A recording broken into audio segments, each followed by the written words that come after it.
جی بسم الله الرحمن الرحيم. باب ما جاء في نفح بول الغلام قبل أن يطعم. وبه قال حدثنا قتيبة وأحمد بن منيع قال حدثنا سفيان بن عيينة عن الزهري عن عبيد الله بن عبد الله بن عتبة عن أم قيس ابنة محصن رضي الله تعالى عنه قالت دخلت بابن لي على النبي صلى الله عليه وسلم لم يأكل الطعام فبال عليه فدعا بماء فرشه عليه. وفي الباب عن علي وعائشة وزينب لبابة ابنة الحارث وهي أم الفضل بن عباس بن عبد المطلب وأبي السمح وعبد الله بن عمرو وأبي ليلى وابن عباس رضي الله تعالى عنهم. قال أبو عيسى وهو قول غير واحد من أصحاب النبي صلى الله عليه وسلم والتابعين ومن بعدهم مثل أحمد وإسحاق قالوا ينضح بول الغلام ويغسل بول الجارية وهذا ما لم يطعما فإذا طعما غسلا جميعا. بسم اللہ الرحمن الرحیم. باب ما جاء فی نضح بول الغلام قبل ان یطعم. چھوٹے بچے جب شیرخوار ہو اور باقاعدہ کھانا پینا انہوں نے شروع نہیں کیا ہو تو ان کے ابوال کے غسل کے بارے میں کچھ تخفیف ہے. چھوٹا بچہ شیرخوار وہ پیشاب زیادہ کرتا ہے اور روتا ہے تو پیشاب سے، ہنستا ہے تو پیشاب، نیند آتی ہے تو پیشاب، جاگتا ہے تو پیشاب، بھوک لگتی ہے تو پیشاب.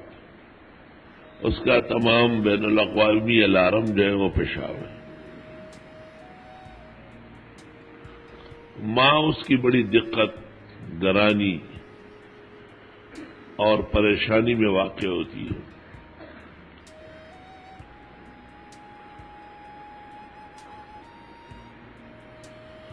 تو شریعت مقدسہ نے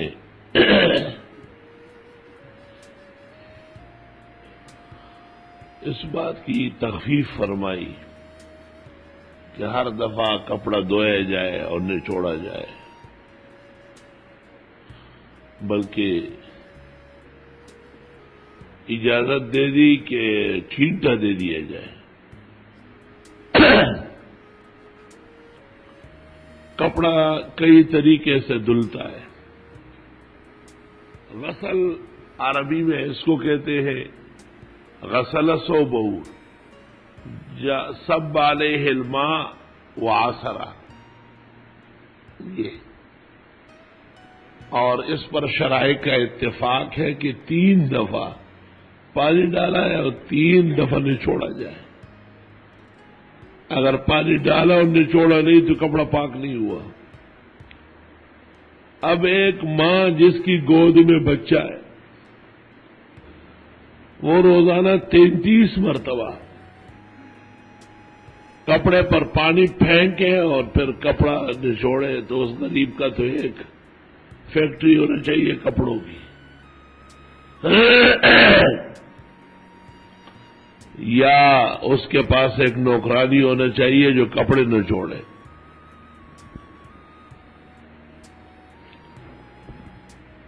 اور اس کے اوقات بھی بہت زیادہ مشغول ہوں گے. والحرج فی الدین مدفوع. شریعت لوگوں کی تکلیفوں کے لیے نہیں ہے. یرید اللہ بکم اليسر ولا یرید بکم العسر. اے لبر چٹو کہاں دیکھ رہا ہے؟ سجو کا آج تجھے آج ہی سیدھا کرتا ہوں. کہیں اور دیکھ رہا ہے، سیر کر رہا ہے. ایسے لوگ بھی کلاس میں بیٹھے. خیر بہرحال تو حکم آیا تخفیف کا کہ چلو رش کر لے. رش کے معنی چھینٹا دینا. چھینٹا اس کو کہتے ہیں کہ پانی آپ نے اس پہ ڈالا نا، بچے نے پیشاب کیا، پانی ڈالا اور پھر آپ نے چھٹک دیا، اوپر سے پانی ڈالا، یوں کیا. اس کو چھینٹا کہتے ہیں. رش، رزق، ردخ کئی الفاظ ہیں.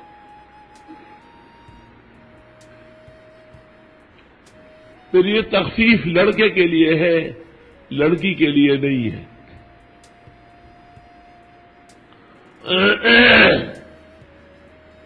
لڑکی ویسے بھی شرم کا باعث ہے، پختون اور عرب لڑکی کو نہیں اٹھاتے، لڑکے کو اٹھاتے ہیں۔ ہمارے زمین پر ایک ناظم ہے مولانا عبد القادر بلوچ، اس سے اگر بچی کی خیریت پوچھے نا، چھوٹی بچی، تو بھی جواب نہیں دیتا۔ تو میں نے ایک دفعہ اس کو کہا، میں نے کہا خدا کا شکر ہے اب بھی ابو جہل کا یادگار موجود ہے۔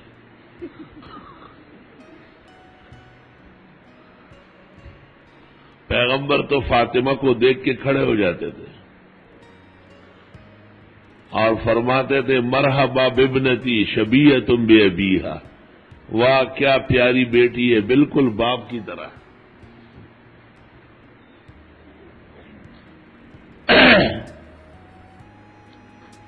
خیر، لیکن مزاج میں کچھ فرق ہے۔ بعض قوموں کے دل میں یہ بات بیٹھی ہوتی ہے کہ بچی بڑی ہو کر کہیں اور جائے گی، اور کوئی ہمارا داماد اور بہنوئی بنے گا، خواہ مخواہ ہماری بےزتی ہوگی۔ یہ نہیں دیکھتے کہ اگر آپ کے گھر کسی کی بیٹی نہ آتی تو بھی انسان پورا نہ ہوتا۔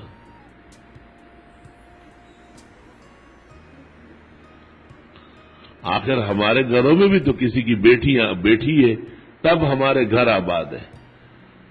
تو وَلَقَدْ أَرْسَلْنَا رُسُلًا مِّن قَبْلِكَ وَجَعَلْنَا لَهُمْ أَزْوَاجًا وَذُرِّيَّةً۔ یہ تو نظام زندگی اللہ نے قائم کیا ہے۔ لَهُ الْحَمْدُ وَالشُّكْرُ عَلَىٰ نِعْمَائِهِ وَآلَائِهِ۔ حالانکہ میں نے آپ کو اس سے پہلے ایک سبق میں کہا ہے کہ ایک باپ کے لیے 2 وقت قیامت کے ہیں، یاد ہے؟ جوان بیٹی کی رخصتی اور جوان بیٹی کے خدا نہ کرے جنازہ، توبہ۔ اور اس وقت میں نے ایک شعر پڑھا ہے، اگر یہ انسان ہوتا تو یہ وہ شعر سنایا۔ انسان نہیں، حیوان ہے۔ اگرچہ کابلیان حیوان بچو تو حیوانات مشبور تو۔ ایک افغانی آتا ہے، مجھے کہا حیوانات بہت بیمار ہے، تو میں نے جانوروں کے ڈاکٹر کے پاس بھیجا۔ میں نے سمجھا کوئی بکری بھیڑ بیمار ہوگی، واپس آیا یہ سیب نہ دمنگا بچی میں آتا ہوں حیوانات میں یہ حیوانات وائی کیا خدا ہے بات۔ وہ شعر کسی کو یاد ہے اس موقع پر؟ ہاں ماشاء اللہ، خدا کا شکر ہے۔ اور بھی کلاس میں ہے غیرتی لڑکی، قیمتی اشعار تو یاد ہونے چاہیے جو سبق کا حصہ ہو۔ آبلے روتے ہیں خون رنج بڑا ہوتا ہے، کوئی کانٹا جو کفے پا سے جدا ہوتا ہے۔ یہ شعر اس موقع پہ کہا، ماشاء اللہ، جزاک اللہ خیر۔ آپ کو حق حاصل ہے کہ آپ یہاں بیٹھے۔ اچھا جی، ویسے بھی کہتے ہیں کہ بچی جو ہے اس کے پیشاب میں یبوست زیادہ اور تعفن بہت ہے۔ جس طرح نظام جسم میں اللہ نے فرق کیا ہے لڑکے اور لڑکی میں، تو بچی کے پیشاب میں تعفن کے ذرات زیادہ ہے۔ اور جب بچہ بھی ہو اور بچی بھی ہو تو آدمی بچے کو اٹھاتا ہے، اور بچیاں تو عموماً ماں کے ساتھ چمٹی رہتی ہے۔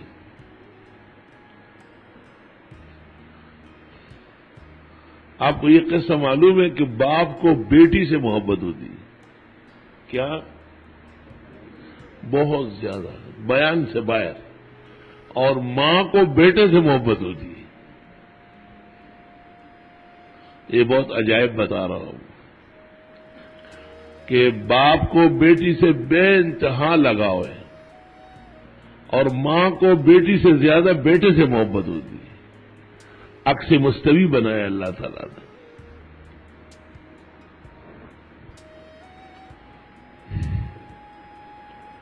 لیکن اصل وجہ یہ ہے کہ بچوں نے پیغمبر پر پیشاب کیا ہے، کسی بچی نے نہیں کیا ہے. قد بال علی النبی اطفال حسن حسین ابن محسن قد بالو. 4-5 بچوں کے نام آئے ہیں.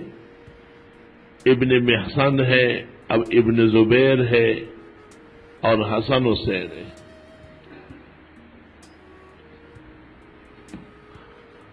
اللہ اکبر. بخاری میں وہ شعر بھی پورا ہو جائے گا.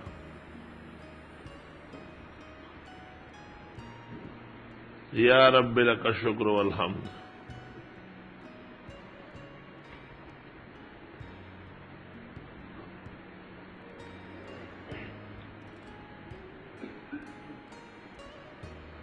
تو چونکہ بچوں نے پیغمبر پر پیشاب کیا ہے، حضرت بچے گود میں لیتے تھے حسن حسین ابن زبیر ابن محسن کو، تو وہ پیشاب کر لیتے تھے.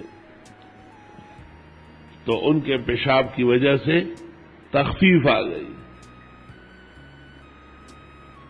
کیا وہ شعر ہے اس کا کہ کیا خطا کی ہے جو اس کے عفو کی بنا ہو گئی ہے. بعض خطائیں کرنا ہی کمال ہوتا ہے، لیکن کوئی واقعہ مشہور نہیں ہے کہ جس میں بچی نے پیغمبر پر پیشاب کیا. اللہ مکتب عشق کے انداز نرالا دیکھیے، اور اس کو چھٹی نہ ملی جس نے سبق یاد کیا.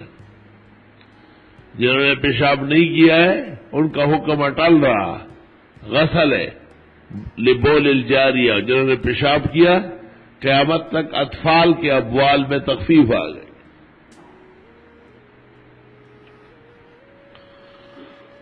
اور خفاجی نے نسیم الریاض میں لکھا ہے کہ جن بچوں نے پیغمبر پر پیشاب کیا ہے بڑے ہو کر تکوینی طور پر پریشان ہو گئے.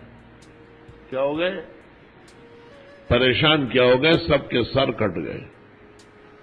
حسن حسین ابن زبیر سب کا سر جسم سے کاٹے گئے.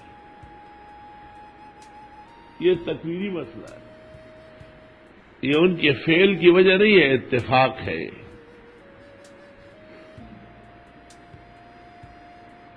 جیسے عوام میں مشہور ہے نا کہ چھوٹے بچے کے لیے بہت زیادہ دعائیں، جو ہی بزرگ آئے جی آپ دعا کریں، تسی دعا کر سے تسی دعا کر سے.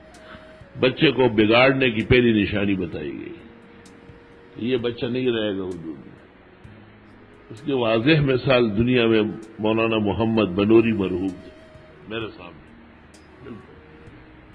عرب و عجم کے مشائخ دم کرتے تھے اور پڑھتے تھے. بس اللہ پہ توکل کی ضرورت کیا ہے، مختصر سا کہنا بھی کافی ہوتا ہے. عوام کی اولاد میں اچھے لوگ نکلتے ہیں، علماء کی اولاد میں اچھے نہیں نکلتے. کیوں؟ یہ مطمئن ہوتا ہے کہ ہم خود خیال رکھتے ہیں اور بڑے بڑے بزرگوں نے دعا دی ہے، تو ان کا سہارا اسباب پر ہے. اور عوام کہتے ہیں یار ہمارا کوئی نہیں ہے، اللہ ہے. سبحان اللہ. کوئی پدمنئی پشا خیلانوں کے پیدا کی، پدمنئی باغاوا چھ بادشاہوں بیا گشتہ قیمتی بورڈ ہے. پدمنئی پشا خیلانوں کے پیدائش.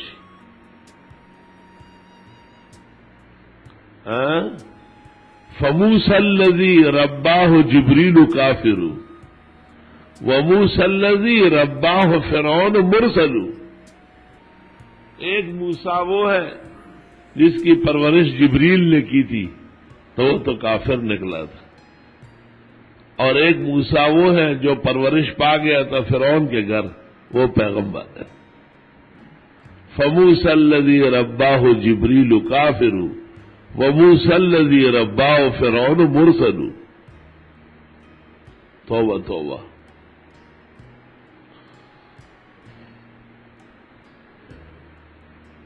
ہمارے استاذ حضرت اقدس مولانا لطف اللہ فرماتے تھے، حضرت کا بڑا لڑکا مولانا ہدایت اللہ صاحب حافظ، قاری، محدث، مفسر، فقی، حافظ الحدیث،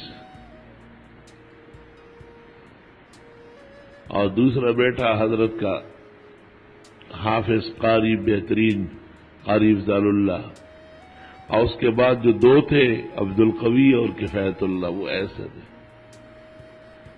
حضرت صاحب سے میں نے خود سنا ہے کہ میری تکلیف کے سبب یہ مولوی ہے اور یہ جو جاہل ہے یہ آرام کے باعث گڑ ضلع میں تو اور ادھر خدا شان دے جا غالمان ماز آ رہی جاہلان میں آرام و عزت ساتھی توبہ۔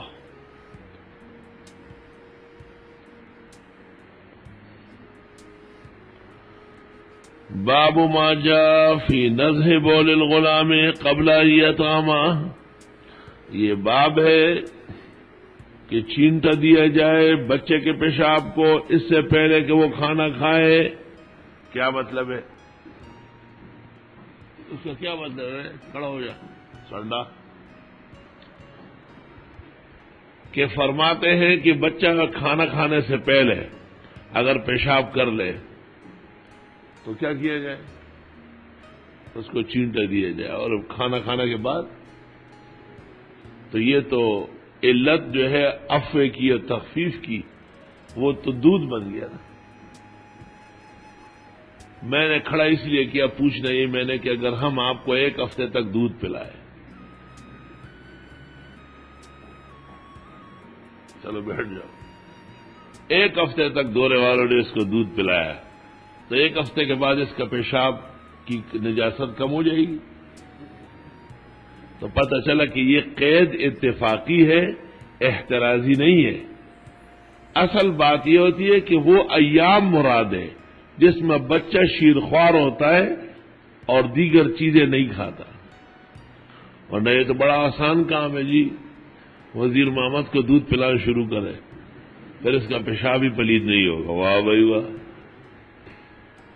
تو پھر یہ دوسرا طالب علم کہے گا کہ دودھ میں اور روٹی سالن میں فرق کیا ہے؟ تینوں مطعوم ہے اور حلال ہے۔ اگر دودھ کے پینے سے پیشاب پلید نہیں ہوتا تو روٹی سالن کون سی نجاست ہے؟ وہ بھی تو اسی طرح حلال اور طیب ہے۔ تو یاد رکھنا کبھی حدیث کے اندر جو قید ہوتی ہے وہ اتفاقی ہے، تغلیبی، نہ کہ اساسی اور بنیادی۔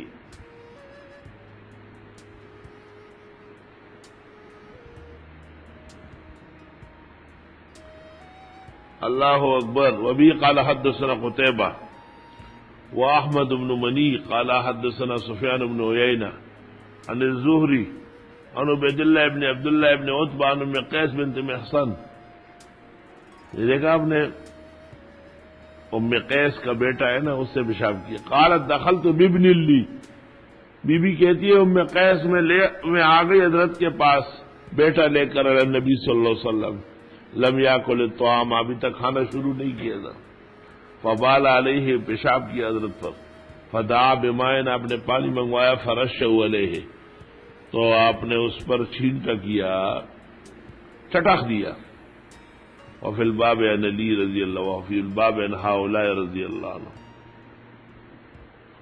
یا رب، حدیث علی اخرجہ احمد واصحاب السنن والنسائی۔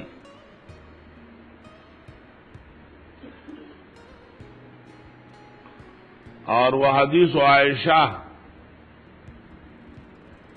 اخرجہ الشیخان۔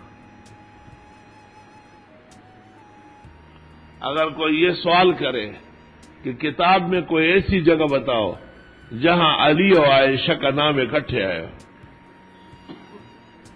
تو یہ جگہ ہے نا، اکٹھے نہیں ہوتے، کبھی بھی نہیں ہوتے۔ جنگ ہوئی ہے نا، جمل، اسی طرح علی اور معاویہ کے نام بھی اکٹھے نہیں آتے۔ معاویہ کا تو خیر آتا ہی نہیں، بہت بعد میں مسلمان ہوا ہے۔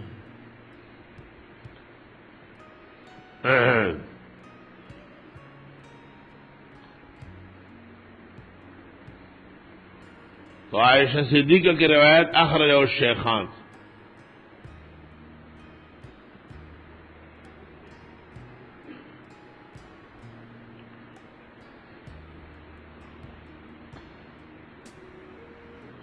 اور زینب کی احادیث اخرجہ الطبرانی. لبابہ بنت حارث کی روایات اخرجہ ابو داؤد وابن ماجہ وابن خزیمہ والبیہقی خدید در کی ترکی والطحاوی.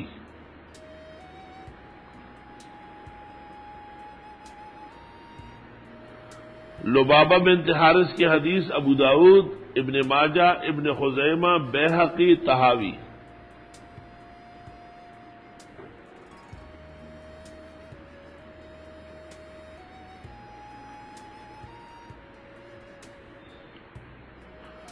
اور ابو سمح حدیث و ابی سمح اخرجہ ابو داؤد والنسائی وابن ماجہ. وحدیث عبداللہ ابن عمر اخرجہ الطبرانی. وحدیث ابی لیلہ اخرجہ الطحاوی. وحدیث ابن عباس اخرجہ الدارقطنی فی سننہ.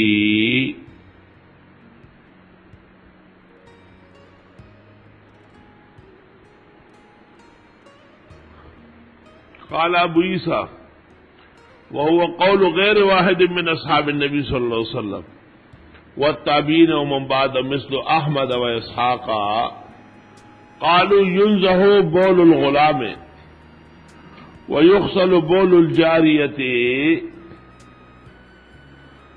لڑکے کے پیشاب میں قدر تخفیف ہے اور بچی کے پیشاب میں غسل یقینی ہے. وَهَذَا مَا لَمْ يَطْعَمَا، اور یہ اس وقت تک جب کھانا شروع نہیں کیا. فَإِذَا طَعِمَ، جب کھانے لگے، غُسِلَ جَمِيعًا، دونوں غسل کیے جائیں. میں نے تو اس قید پر اعتراض کیا ہے کہ یہ قید محترز نہیں ہے، یہ قید تحسین و تغلیب کے لیے ہے. تو میں نے جو ابتدائی گفتگو کی ہے وہ ذہن میں رکھو. میں نے عرض کیا تھا کہ بچوں کے دو دور ہوتے ہیں. ایک وہ جس میں وہ شیرخوار ہوتے ہیں، اس میں ان کی طرف سے ابوال کی کثرت رہتی ہے، اس سے ماں کو یا اٹھانے والی کو بڑی دقت و دشواری آتی ہے. لیکن بحکم الہی جب وہ کھانا کھانے لگتے ہیں تو پھر وہ پہلی جیسی کمزوری نہیں رہتی.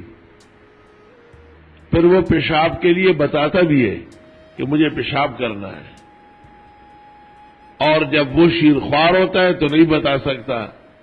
تو اصل وہ زمانہ مراد ہے جس میں وہ رضیع ہے اور جس میں وہ طفیل ہے.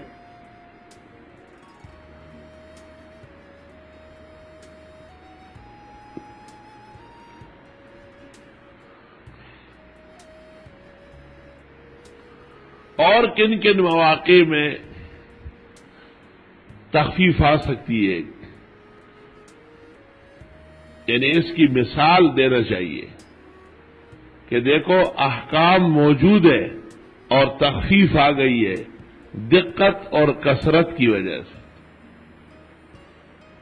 طالب علموں کے ذہن میں مسئلہ بیٹھتا ہے کہ ہم اس طرح جواب دے رہے ہیں کہ ان ایام میں جب بچہ شیرخوار ہوتا ہے تو اس کے پیشاب کا نہ کوئی وقت ہوتا ہے نہ کوئی گنتی ہوتی ہے، کثرت سے پیشاب ہوتا ہے، اور اس کی ماں دقت دشواری میں یا پالنے والی پڑے گی تو شریعت نے معاف فرما دیا کہ چلو چینٹا ہی دے دے. تو کوئی مثال ذہن میں ہے کہ جس میں کثرت یا حرج کی وجہ سے احکام میں تبدیلی ہوئی؟ ہاں جی کیا سلسل بول ہے، یہ عجیب بات. سلسل بول ہے یا کوئی بھی عذر ہو یوں کہو نا عذر شرعی سلسل بول کیا ہوتا ہے؟ سلسل بول سمجھتے ہیں؟ شوگر کے مریض کو کہتے ہیں، اور کیا، پیشاب تو اس کو تیز اور زیادہ آتا ہے۔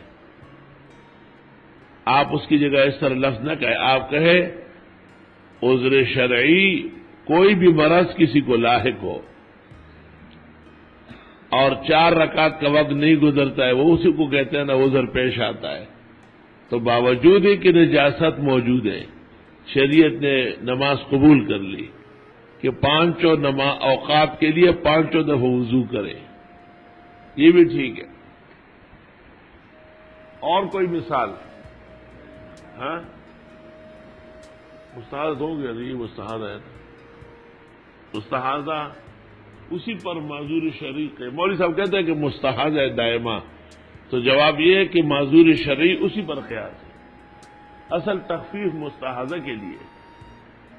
ہاں اور کوئی مثال؟ جی کیا جی؟ موسوس، اب موسوس کے لیے بھی آیا ہے، یہ بھی ٹھیک ہے کہ وسوسے سے اس کا وضو نہیں ٹوٹتا۔ نہیں، میں یہ پوچھتا ہوں کہ خاتون کو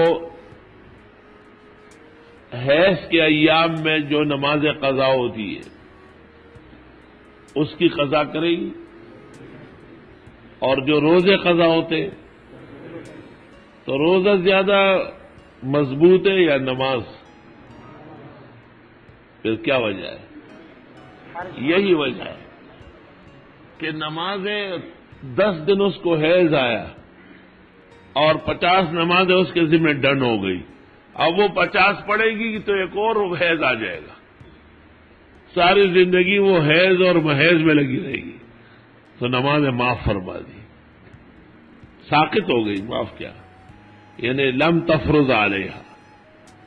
اور روزہ سال میں صرف 1 مہینہ ہے، آپ مشکل سے اس میں یا اس کے چند دنوں میں ماہواری آئے گی تو حکم آیا کہ روزہ رکھے گی۔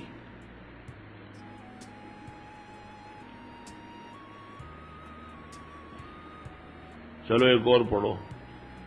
باب ما جاء في بول ما يؤكل لحمه.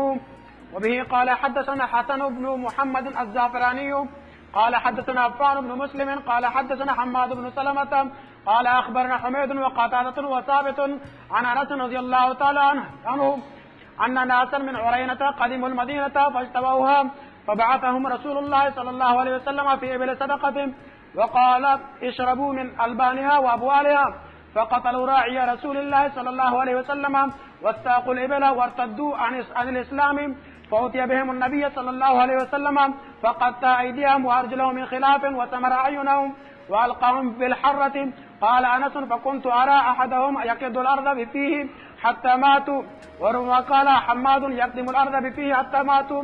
قال أبو عيسى هذا حديث حسن صحيح، وقد روي من غير وجه عن انس رضي الله تعالى عنه، وهو قول اكثر اهل العلم، قالوا لا باس ببول ما يؤكل لحمه. وبه قال حدثنا الفضل بن سهل الأعرج قال حدثنا يحيى بن غيلان قال حدثنا يزيد بن زريع قال حدثنا سليمان التيمي عن انس بن مالك رضي الله تعالى عنه قال انما سمل النبي صلى الله عليه وسلم اعينهم لانهم سملوا اعين الرعاة. قال ابو عيسى هذا حديث غريب لا نعلم احدا ذكره غير هذا الشيخ عن يزيد بن زريع، وهو معنى قوله والجروح قصاص. وقد روي عن محمد بن سيرين انه قال انما فعل النبي صلى الله عليه وسلم هذا قبل ان تنزل الحدود.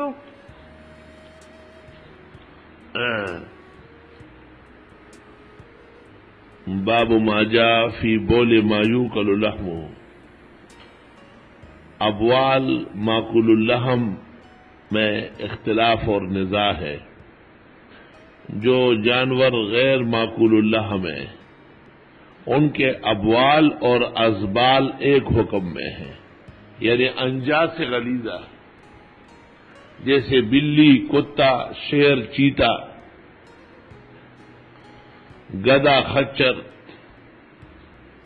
اور جو جانور ماکول اللحم ہے جیسے جمل، جاموس، بقر، ماعز، ضان، ہرن، ان کے ابوال میں کلام ہے، ازبال میں نہیں ہے۔ ازبال زبل پاخانے کو کہتے ہیں۔ معقول اللحم کے ازبال وہ غلاظت شدیدہ ہے، لیکن ابوال میں تخفیف ہے یا نہیں؟ جمہور کے نزدیک ان کے ابوال طاہر ہے اور ان کی نجاست نہیں ہے۔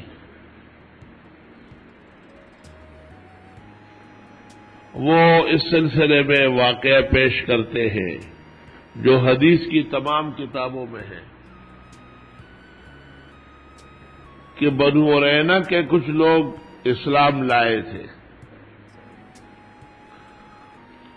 اور ان کو مدینہ منورہ آنے کے بعد وہاں کی آب و ہوا ناموافق ٹھہری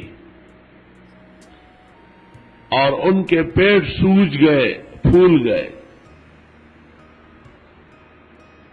نبی کریم صلی اللہ علیہ وسلم نے ان سے فرمایا کہ تم باہر جاؤ، صدقے کے اونٹ چل رہے ہیں، اور اشربوا من البانہا و ابوالہا۔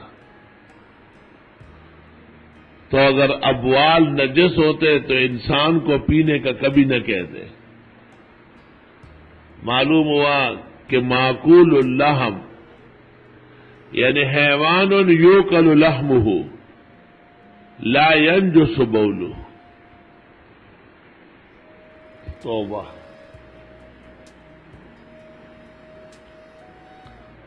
امام ابو حنیفہ اور فقہائے عراق فرماتے ہیں کہ معقول لحم کے حیوان کا پیشاب بھی ناپاک ہے۔ آگے ہمارا اپنا کلام ہے کہ نجاست غلیظہ ہے یا خفیفہ ہے، اور اس واقعے کے 3 جوابات دیتے ہیں۔ امام ابو حنیفہ سے مروی ہے کہ یہ اس قوم کی خصوصیت تھی، بذریعہ وحی پیغمبر نے ان کو کہا ہے، ان سے پہلے یا ان کے بعد کبھی کسی کو نہیں فرمایا۔ امام ابو یوسف فرماتے ہیں کہ تداوی کے طور پر جائز ہے، اور امام محمد کی 2 روایتیں، ایک کل جمہور ہے اور دوسری روایت یہ ہے کہ نہیں عند الاضطرار والشدائد، یہ صورتحال ہے، ورنہ نہیں۔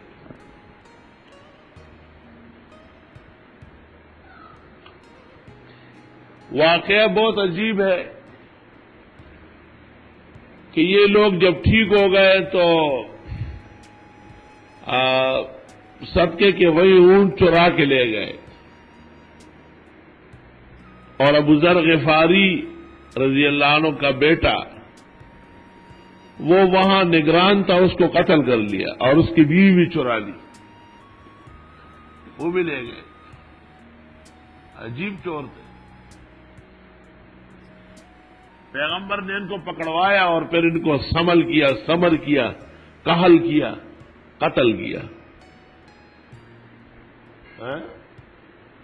معلوم ہوتا ہے جو پیشاب پیے گا یہی حرکت کرے گا۔ الٹی شلٹی روایت ہے۔ ویسے سننے میں آیا ہے، اللہ معاف فرمائے، کہ مولانا عبد الماجد جومپوری جس سال بخاری پڑھ رہے تھے مولانا رشید احمد گنگوئی سے، تو جب یہ روایت آئی تو مولانا رشید احمد گنگوئی پر پسینے آ گئے، بہت طبیعت بہت خراب ہو گئی۔ جب طالب نے عبارت پڑھی نا کہ اشربوا من البانہا و ابوالہا، تو عبد الماجد جومپوری نے مولانا گنگوئی سے پوچھا کہ کیوں اس کے جواب سے آپ عاجز ہیں یا ہم عاجز ہیں؟ تو حضرت گنگوئی نے کہا باولے یہ پیغمبر نے کہا ہی نہیں ہے، یہ راوی سے غلطی ہو گئی، چلو آگے۔ اس طرح کہا، یعنی حضرت نے تو کہا تھا اشربوا البانہا، تو راوی نے سمجھ لیا کہ شاید ابوال بھی کہہ دیا۔ ویسے شوافی اور حنابلہ اور مالکیہ سر آنکھوں پر، ہم مسلمان نبی کی امت ہیں۔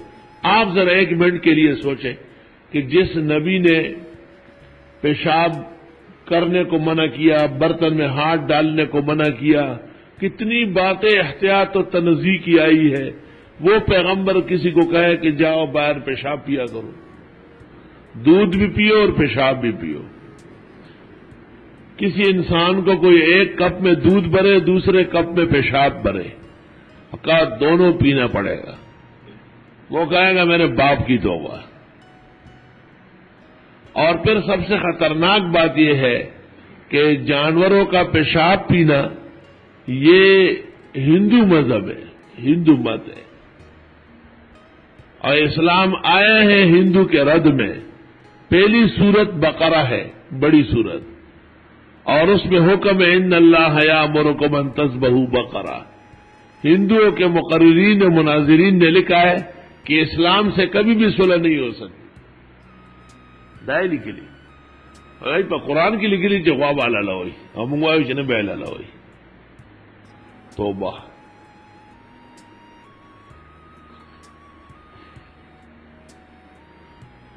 اور اس قسم کے مواطن حدیث میں موجود ہے کہ بوجہ فحوا کے اور عام معاشرہ کے ایک چیز داخل ہو گئی ہے۔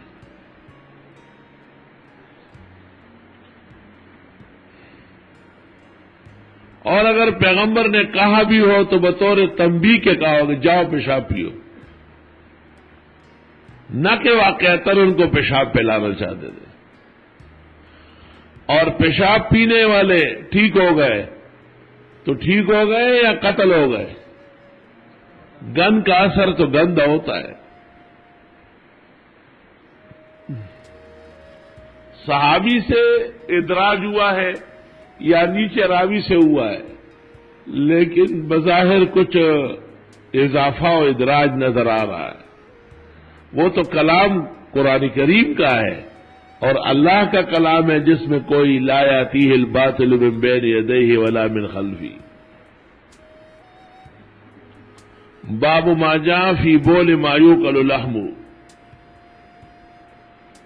وبه قال حدثنا الحسن بن محمد الزعفرانی قال حدثنا عفان بن مسلم قال حدثنا حماد بن سلمہ قال اخبرنا حمید وقتادہ وثابت عن انس رضی اللہ عنہ ان ناسا من عرینا، بنو عرینا اوکل یہ مشہور قبیلے ہیں، قدم المدینہ یہ مدینہ آئے تو فتوہا، مدینے کی آب و ہوا ناموافق ہوئی۔ جیسے چترال، گلگت، پشاور، افغانستان کے بعض حضرات کے لیے کراچی کی آب و ہوا ٹھیک نہیں ہے، سمندر کی وجہ سے رطوبت بہت زیادہ ہے، ہمیشہ سستی رہتی ہے، دباؤ رہتا ہے۔ پاکستان میں جس قدر بہترین آب و ہوا لاہور کی ہے مثال نہیں ہے اس کی۔ آب و ہوا بہت اچھی ہے، لوگ انتہائی خراب ہیں۔ ابن بطوطہ 600 صدی میں گزرا ہے، 7ویں میں، اور اس نے لاہور کا جو نقشہ لکھا ہے الامان والحفیظ، کوئی سن نہیں سکتا ہے اس لکھا ہے للسفرا لا للاسلا، یعنی لاہور میں مسافر خوش ہوں گے، اصلی لوگ اچھے نہیں ہیں، خراب لوگ ہیں، بدچلن لوگ۔ لاہور کی بدچلنی وہ عام مزاج میں داخل ہے۔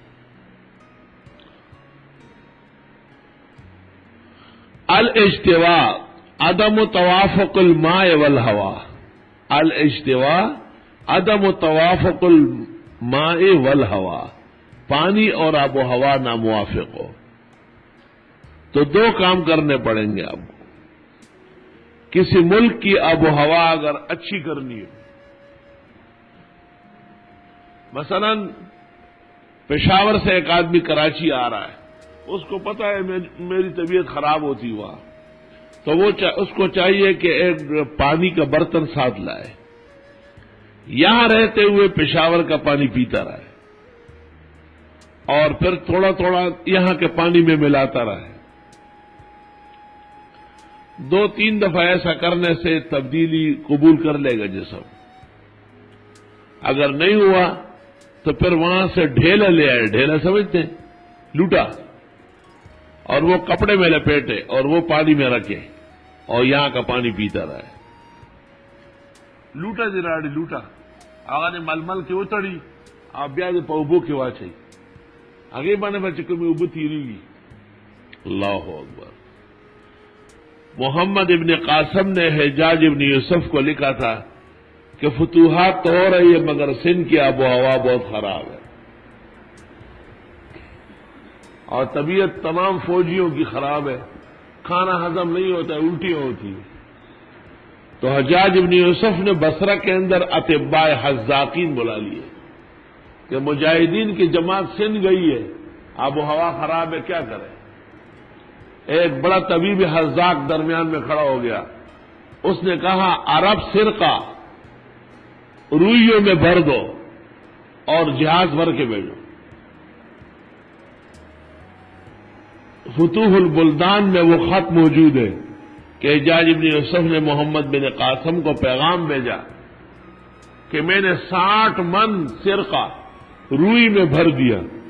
یعنی سرقے میں روئی ڈالی تو وہ خشک ہو گیا نا, وہ روئی جہاز میں ڈال دیا اور جہاز روانہ کر دیا سندھ کی طرف. آپ جب بھی کھانا کھانے بیٹھتے ہیں اور آپ کے ساتھی تو تھوڑے سا سرقہ روئی سے پانی میں نکالے اور ابتدائی چند نوالے اس کے ساتھ لے لیں. جب یہ علاج کر لیا تو اب ہوا موافق آ گئے.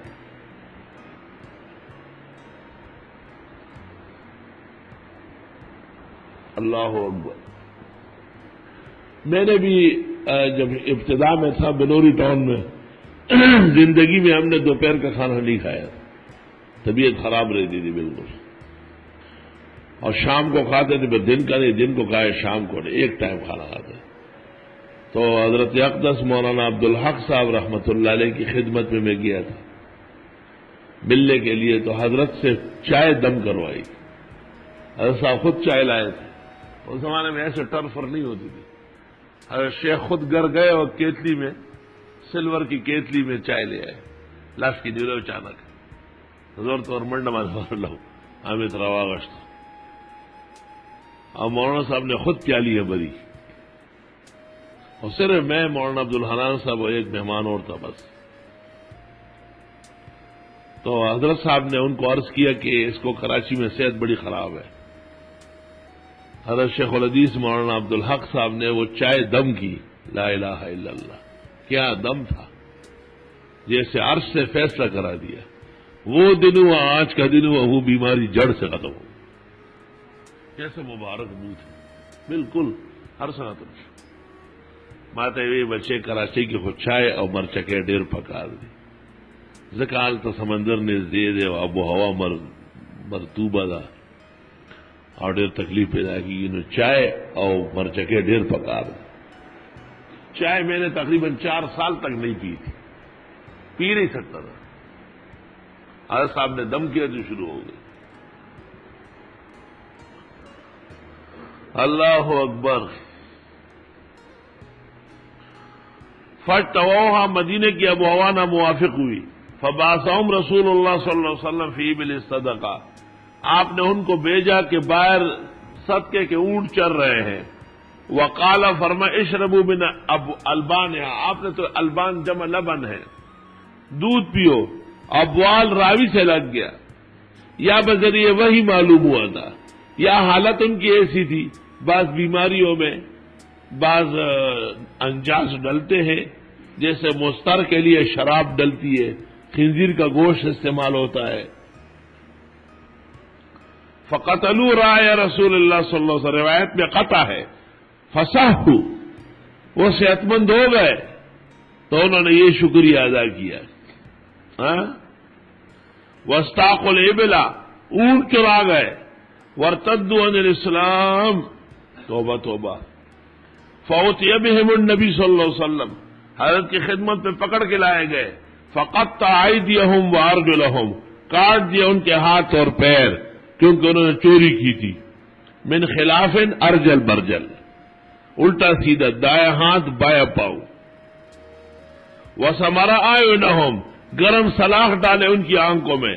وَأَلْقَاهُمْ بِالْحَرَّةِ، پھینک دیا ان کو حرہ میں، تپش میں. قال انس فكنت ارى احدهم يكد الارض بفيه، میں دیکھ رہا تھا کہ ان میں سے بعض لوگ زبان سے زمین چاٹتے جا حتى ماتوا، یہاں تک کہ مردار ہو گئے. اور ربما قال حماد يقدم قد يكد قدم يقدم، دونوں ہم مانا ہے حتى ماتوا.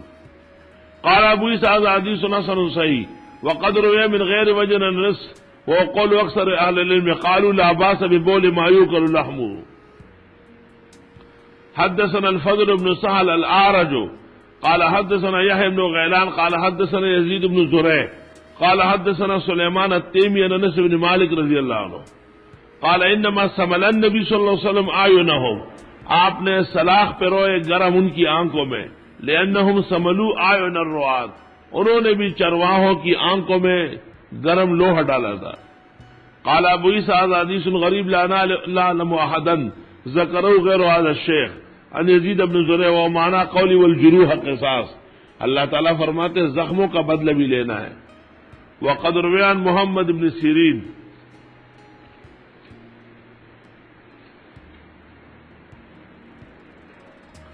انه قال کیا ہے انما فعل النبی صلی اللہ علیہ وسلم هذا قبل ان تنزل الحدود، حدود کے نزول سے پہلے ہوا ہے.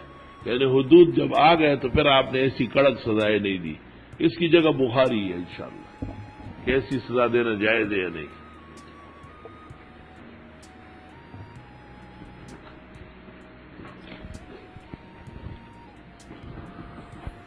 اور طریقے صاحب جو خولہ بنت جعفر کے بد مبارک سے اس کو محمد بن رفیہ کہتے، حالانکہ اس محمد بن علی فرق کے لیے نا کہ وہ حضرت فاطمہ کا بیٹا نہیں ہے، بنو حنیف قبیلے والی عورت کا ہے. وہ کلثوم جو عمر کے نکاح میں ہے، بعض رافضی جان چھڑانے کے لیے کہتے ہیں نا کہ وہ بھی بنو حنیف سے ہے، غلط ہے. بندہ نے خواب دے کہ بندہ قرآن کے مختلف تلاوت کر رہا ہے، تلاوت کرتے وقت خوب رو رہا ہے، اور آخر میں بقرہ پھر سورہ بنی اسرائیل کی تلاوت بھی شروع کی. اقرأ کتابک وکفیٰ بنفسک الیوم علیک حسیبا. بندے کی والدہ بہت زیادہ بیمار ہے، اللہ ان کو صحت شفا دے. بس یہی پریشانی دور ہو جائے گی انشاءاللہ. جو علت حرج کی لڑکے میں پائی جاتی ہے وہ علت لڑکی میں پائی جائے تو کیا وجہ ہے کہ وہ پاگل ہے. بتا تو دیا کہ بچوں نے پیغمبر کی گود میں پیشاب کیا، لڑکی نے نہیں کیا ہے، اس لیے ان کو تخفیف آئی، اس کو نہیں آئی. کسی خاتون پر کفارہ رمضان لازم ہوا ہے، اگر روزہ رکھنا چاہے تو حیض کی وجہ سے وہ شہرین متتابعین کا شرط نہیں رہ سکتا. اس زمانے میں تو ایسی دوائیاں کھا لیتی ہے کہ حیض رک جائے گا. اور قدیم زمانے میں فقہاء لکھتے تھے کہ وہ انتظار کرے اس زمانے کا جب حیض بند ہو جائے. کسی خاتون پر کفارہ رمضان واجب ہوا اور وہ عورت جوان ہے، کیا وہ کفارہ دے سکتی ہے؟ نہیں. جوان کا کیا مطلب ہے؟ جس نے شیطانی کی وہ دے گی.